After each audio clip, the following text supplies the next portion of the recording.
So guys, അപ്പോൾ എല്ലാവർക്കും real റിവ്യൂസിന്റെ പുതിയൊരു വീഡിയോയിലേക്ക് സ്വാഗതം. അപ്പോൾ നമ്മളിന്ന് റിവ്യൂ എന്ന് പറയുന്നില്ല, നമ്മൾ ഡെയർ ഡെവിളിന്റെ നെറ്റ്ഫ്ലിക്സിൽ നിന്ന് ഇറങ്ങിയിട്ടുണ്ടായിരുന്ന സീസൺ 1, 2, 3, അതുപോലെ തന്നെ ഡിസ്നി ഹോട്ട്സ്റ്റാറിൽ ഇറങ്ങിയിട്ടുണ്ടായിരുന്ന Daredevil born again season 1, born again season 2ന്റെ ഒരു ഓവറോൾ റിവ്യൂ ആണ് നമ്മളിവിടെ ചെയ്യുന്നത്. ഈ ഒരു സീരീസിൻ്റെ അകത്ത് എനിക്ക് ഏറ്റവും ഇഷ്ടപ്പെട്ട ഒരു കാര്യം എന്താണെന്ന് വെച്ചാൽ ഇതിൻ്റെ അകത്തെ കാസ്റ്റിംഗ് തന്നെയായിരുന്നു. മാറ്റ് മാഡോക്ക്, അതുപോലെ തന്നെ ഫോഗി നെൽസൺ, പേജ്, ഇവരുടെ 3 പേരുടെയും കാസ്റ്റിംഗ് കൊടുത്തേക്കുന്ന ആൾക്കാർ ഭയങ്കര കിടലായിരുന്നു.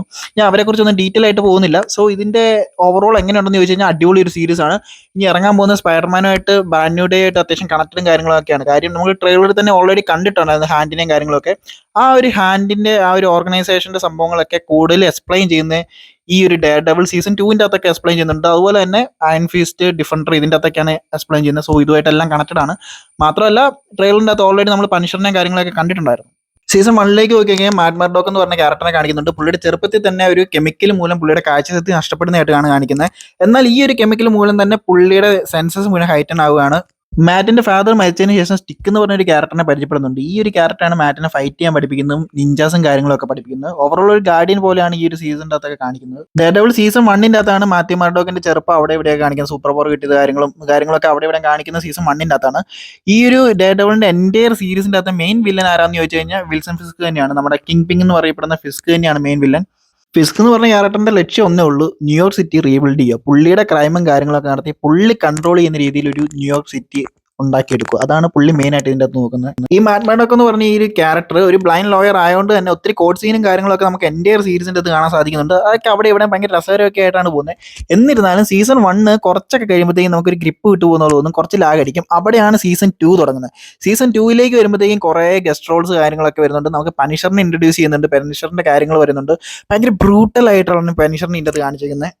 ഡെയർ ഡെവിൾ സീസൺ 2ന്റെ അകത്താണ് നമുക്ക് ആദ്യമായിട്ട് എലക്ട്ര നാച്ചിയോസ് എന്ന് പറഞ്ഞ ക്യാരക്ടറിനെ ഇൻട്രൊഡ്യൂസ് ചെയ്യുന്നത്. മാത്രമല്ല നമുക്ക് ഹാൻഡിനെ കുറിച്ച് കൂടുതലും ഡീറ്റെയിൽസും കാര്യങ്ങളും എല്ലാം കിട്ടുന്ന ഈ ഒരു സീസൺ 2ന്റെ അകത്താണ്.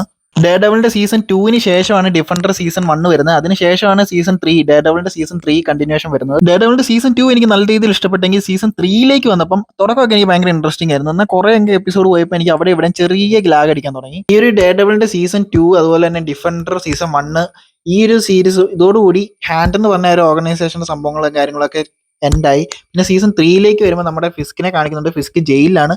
ഫിസ്ക് അടുത്ത SBIനെ മുഴുവൻ മാനിപ്പുലേറ്റ് ചെയ്ത് പുള്ളിയുടെ കൺട്രോളിലാക്കി വീണ്ടും പുള്ളി ഈ സിറ്റി കൺട്രോൾ ചെയ്യുന്ന രീതിയിലാണ് സീസൺ 3 കാണിച്ചിരിക്കുന്നത്. എനിക്കൊരു ആവറേജ് ഫീൽ സീസൺ 3 എനിക്ക് തന്നിട്ടുണ്ടായിരുന്നുള്ളൂ. എനിക്ക് അത്രയും വലിയ സെറ്റപ്പായിട്ടും തോന്നില്ല. സീസൺ 2ന്റെ ആ ഒരു ഹൈപ്പിനൊന്നും എനിക്ക് സീസൺ 3ക്ക് എനിക്ക് തോന്നിയിട്ടില്ലായിരുന്നു. അങ്ങനെ ഈ ഒരു 3 സീസണിന് ശേഷമാണ് ഡിസ്നി പ്ലസ് ഈ ഒരു സെയിം സ്റ്റോറി ലൈൻ കണ്ടിന്യൂഷൻ ആയിട്ട്, അതായത് കുറച്ച് നാൾക്ക് ശേഷം നടക്കുന്ന രീതിയിൽ ഈ ഒരു സെയിം ക്യാരക്ടറിനെ ഈ ഒരു സെയിം സ്റ്റോറി ലൈനിന്റെ കണ്ടിന്യൂഷൻ ആയിട്ട് ബോൺ അഗൈൻ 1ഉം ബോൺ അഗൈൻ സീസൺ 2 ഇറക്കുന്നത്. എന്നെ സംബന്ധിച്ചിടത്തോളം എനിക്ക് കുറച്ചും കൂടി ഇഷ്ടപ്പെട്ട, പേഴ്സണലി എനിക്ക് ഇഷ്ടപ്പെട്ട ബോൺ അഗൈൻ തന്നെയാണ്. ബോൺ അഗൈൻ സീസൺ 1ഉം സീസൺ 2 ആണ്. പഴയത് നല്ലതാണ്, ഇല്ലെന്നല്ല, എന്നാലും അവിടെ ഇവിടെ കുറച്ച് ലാഗ് ഉണ്ടായിരുന്നു. പഴയതിൻ്റെ അതാണ് കൂടുതലും ഹാൻഡ് ടു ഹാൻഡ് കോമ്പാറ്റും കാര്യങ്ങളൊക്കെ ഉള്ളത്. അതൊന്നും ഇല്ലെന്ന് ഞാൻ പറയുന്നില്ല. പക്ഷേ എനിക്ക് അവിടെ ഇവിടെ ലാഗ് അടിച്ചിട്ടുണ്ട്. എന്നാൽ സീസൺ 2 ബോൺ അഗൈനിലേക്ക് നമുക്ക് വന്നപ്പോഴത്തേക്കും എനിക്ക് ഭയങ്കര എൻഗേജിങ് ആയിട്ടാണ് തോന്നിയത്. എനിക്കറിയത്തില്ല ഇത്രയും ഗ്യാപ്പിന് ശേഷം വന്നുകൊണ്ടാണോ എന്ന് എനിക്കറിയത്തില്ല. എനിക്ക് ബോൺ അഗൈൻ എനിക്ക് അത്യാവശ്യം ഇച്ചിരി കൂടി ഇൻട്രസ്റ്റിംഗ് ആയിട്ട് എനിക്ക് തോന്നി. ബോൺ അഗൈൻ സീസൺ 1ലേക്ക് നോക്കുകയാണെങ്കിൽ ഈ മാത്യു മർഡോക്ക് എന്ന് പറഞ്ഞ ക്യാരക്ടറിന് കുറേ ട്രാജഡി സംഭവങ്ങളൊക്കെ സംഭവിക്കുന്നുണ്ട്. ഒരു കുറേ ലോസും കാര്യങ്ങളൊക്കെ വരുന്നുണ്ട്. ഇതുകൊണ്ട് തന്നെ പുള്ളി ഒരു വിജിലാൻറ്റി എന്ന് പറഞ്ഞ ഒരു വേഷം അയച്ചു വെച്ചേക്കാണ്. ഇനി ആ ഒരു ലൈഫിലേക്ക് പോകത്തില്ല എന്നുള്ള രീതിയിലാണ് നിൽക്കുന്നത്. അതേസമയം നമ്മുടെ ഫിസ്ക്, നമ്മുടെ കിങ് പിങ്, പുള്ളിയുടെ തെറ്റുകളെല്ലാം കഴിഞ്ഞ് ജയിലിൽ നിന്ന് ഇറങ്ങി പുള്ളി നല്ലൊരു മനുഷ്യനായിട്ട് ജീവിക്കണം എന്നുള്ള രീതിയിൽ പുള്ളി മേയർ ആവാൻ വേണ്ടി ഇറങ്ങിത്തിരിക്കുകയാണ്. ഇതാണ് രീതി. ഈ ഒരു പ്ലോട്ടിലാണ് സീസൺ 1ഉം സീസൺ 2ഉം പോകുന്നത്. ഭയങ്കര ഇൻട്രസ്റ്റിംഗ് ആയിട്ടാണ് തോന്നിയത്. ഇതിനെല്ലാം ഉപരി ബോൺ അഗൈൻ്റെ അകത്ത് എനിക്ക് കുറെ ഹൈ മൊമെന്റ്സ് തന്ന കുറച്ച് സീൻസ് ഉണ്ടായിരുന്നു. ഫിസ്ക് മേയറായിട്ട് ജയിച്ചതിന് ശേഷമുള്ള ഒരു ചെറിയൊരു നിമിഷം കാണിക്കുന്നുണ്ട്. കാര്യം ഫിസ്ക് നമ്മുടെ ബിൽഡിങ്ങിന്റെ മണ്ടയും താഴേക്ക് വെക്കുന്നതും നമ്മുടെ ഡെയർ ഡെവിൾ നമ്മുടെ മാത്യു മർഡോക്കാണ് താഴെ നിന്ന് പുള്ളീനെ നോക്കുന്ന ആ ഒരു സീൻ ഭയങ്കര എഡ്ജായിരുന്നു. ആ ഒരു സീൻ എനിക്ക് ഭയങ്കര ആവേശം തോന്നിയൊരു സീനാണിത്. മാത്രമല്ല ഇതിൻ്റെ അകത്ത് പുള്ളി ഡെയർ ഡെവിളിന്റെ വേഷം അധികം ഇടുന്നില്ലെങ്കിലും പുള്ളിയുടെ അല്ലാത്ത കുറെ ഫൈറ്റ് സീൻസും ഒക്കെ ഉണ്ട്. അതൊക്കെ എനിക്ക് ഭയങ്കരമായിട്ട് ഇഷ്ടപ്പെട്ടു ഈ ഒരു ബോൺ അഗൈൻ്റെ അകത്ത്. ബോൺ അഗൈൻ സീസൺ 1ൽ 6ാമത്തെ എപ്പിസോഡാണെന്ന് തോന്നുന്നു, കറക്റ്റായിട്ട് ഞാൻ ഓർക്കുന്നില്ല. ഒരു ബാങ്ക് റോബറിയുടെ ഒരു സീനുണ്ട്. പീക്ക് എപ്പിസോഡ് എന്ന് വേണം പറയാം. അതായത് നമ്മുടെ മിസ് മാർവൽ ആയിട്ടുള്ള കമലയുടെ ഫാദറിനെ അവിടെ കാണിക്കുന്നുണ്ട് ബാങ്ക് മാനേജറായിട്ട്. ഈ ഒരു എപ്പിസോഡ് തന്നെ നമ്മുടെ മിസ് മാർവലിനെ ഇൻട്രൊഡ്യൂസ് കഴിഞ്ഞാൽ ഡയറക്റ്റ് ഇൻട്രൊഡ്യൂസ് ചെയ്യുന്നില്ല. പുള്ളിയുടെ ഫാദർ പറയുന്ന രീതി, മാത്യു മർഡോക്കിനോട് ഈ കമല എന്ന് പറഞ്ഞ പുള്ളിയുടെ മോളെ കുറിച്ച്, ഡോക്ടറിനെ കുറിച്ച് പറയുന്ന രീതിയിലാണ് ഇതിൻ്റെ അകത്ത് കാണിക്കുന്നത്. സോ മിസ് മാർവലിനെ അവിടെ ടീസ് ചെയ്ത് പോകുന്നുണ്ട്. ആ ഒരു എപ്പിസോഡ് പീക്ക് എപ്പിസോഡാണ്. പുള്ളി ഡെയർ ഡെവിളിന്റെ വേഷം ഇടുന്നില്ല, പക്ഷെ അതിൻ്റെ അകത്ത് കുറച്ച് ഫൈറ്റ് സീൻസും ഉണ്ട്.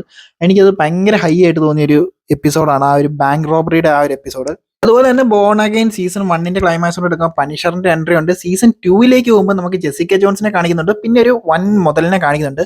നേരത്തെ സീസണിലൊക്കെ കാണിച്ചിട്ടുണ്ടായിരുന്നു, ബുൾസൈ എന്ന് പറഞ്ഞ ക്യാരക്ടറിനെ കാണിച്ചിട്ടുണ്ടായിരുന്നു. പക്ഷേ സീസൺ 2 ബോൺ അഗൈനിലേക്ക് പോകുമ്പോൾ ബുൾസൈ എന്ന് പറഞ്ഞ ഒരു ക്യാരക്ടർ നമുക്ക് ഭയങ്കര ഇഷ്ടം തോന്നും.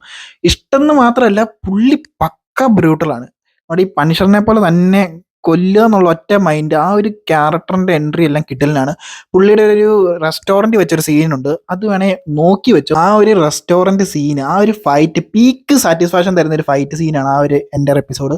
ഏത് എപ്പിസോഡാണെന്ന് ഞാൻ കറക്റ്റായിട്ട് ഓർക്കുന്നില്ല. സോ എനിക്ക് പേഴ്സണലി ബോൺ അഗൈൻ ഭയങ്കരമായിട്ട് ഇഷ്ടപ്പെട്ടു. എനിക്ക് മറ്റേനേക്കാളും കുറച്ച്, മറ്റേത് എനിക്ക് ഇഷ്ടമാണ്, ഇല്ലെന്ന് ഞാൻ പറയുന്നില്ല, മറ്റേത് അത്യാവശ്യം നല്ലതാണ്.